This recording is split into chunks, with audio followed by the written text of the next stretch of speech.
Hey, fifth grade. I am trying my first recording and I'm trying to figure out if it will work, if it will be effective.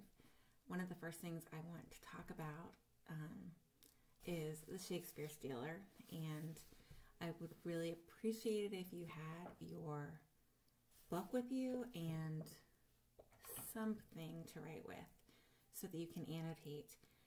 In the beginning of the year, we talked about how setting is time, environment, location, and lifestyle. And we are now at a point in the book where Widge has been with Dr. Bright, and then he was taken to Simon Bass's house, and then he ventured into London. And all three of those places are very different. And we left off in the last chapter, he had just gotten his first taste of the Globe Theater, which is an entirely other setting. So in each of these places, Dr. Bright's, Simon Bass's, the City of London, and then this Globe Theater community are really important settings in the book. So when you are taking notes in the book, make sure that you are thinking about what the setting is telling us and also how the setting is affecting Widge. So in chapter 4, if we look at chapter 4, my book was upside down. I want everybody to turn to the first time Widge set foot in Simon Bass's office. And it's on the bottom of page 28. And he says, bottom of page 28, "The room in which I found myself was so foreign that I might have stepped into another land. A soft carpet covered the floor. 2 of the paneled walls were hung with pictures. The other 2 were obscured top to bottom by more books than I would have suspected existed in all of England. If this is but Leicester, I thought, what must London be like?" So Simon has a very different type of home than Dr. Bright. In the beginning of the book, Dr. Bright's house was described as, frugal, and it was also described as having they had rushlights, which were not what people of wealth would use.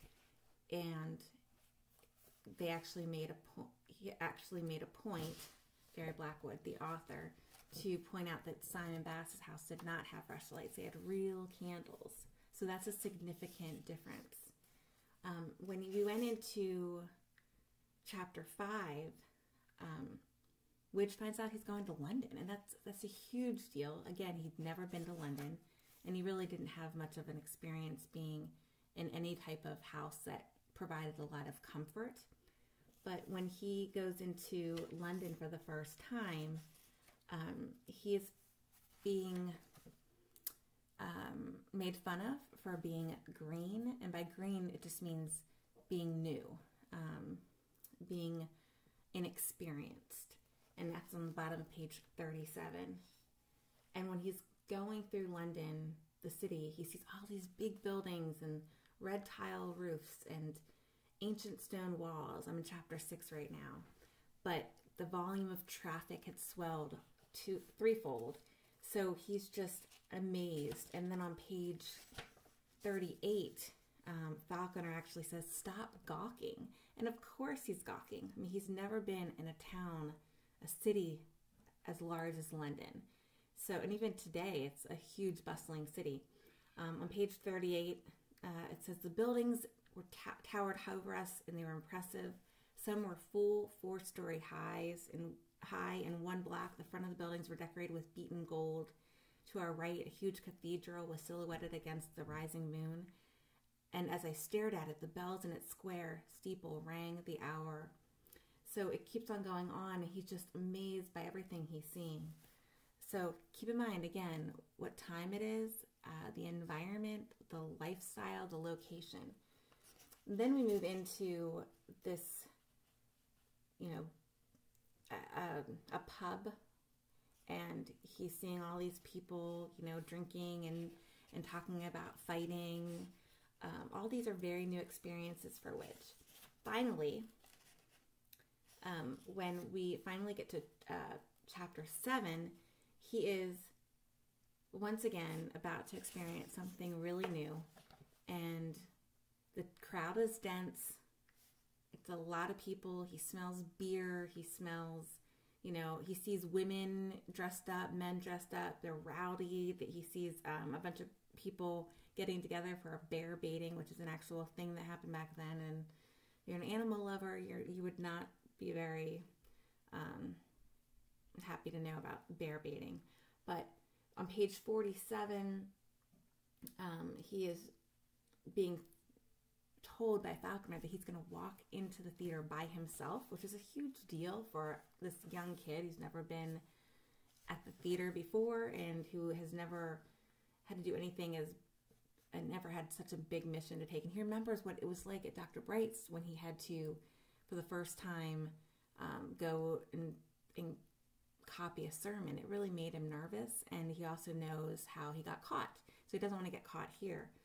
When he finds out, though, that the play was actually fun to watch, he's starting to get a taste of this environment, this Globe Theater environment where Shakespeare was and where the Lord Chamberlain men are. Remember, there are no women actors in the Globe at this time period. So he's going to experience an entirely new setting. Even though he's still in London, the people at the Globe Theater are very different from the people that maybe he would have associated with when he lived with Dr. Bright. And it's also very different than the people just in the city of London. So again, you have 4 places: Dr. Bright's, and then you have Simon Bass's house, and then you have London, the city, and then finally you have the Globe Theater. So keep in mind these 4 major settings and think about, and I guess if you wanted to think about the orphanage where he used to be, you're going to get bits and pieces of what it was like for Widge in the orphanage as well. You're going to learn more about that as the book goes on. So that could be another setting if you wanted to add that as a 5th setting.